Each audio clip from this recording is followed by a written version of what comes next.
Let's look at the skeleton node. It generates a set of polylines, organized into two collections. In order to understand how each node works, we will use the terminate. When code execution reaches this point, the whole execution is immediately terminated. This gives a quick way of seeing what each part of the code actually does.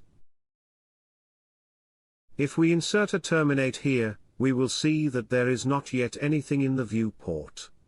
No geometry has been generated yet. The subsequent lines are not executed.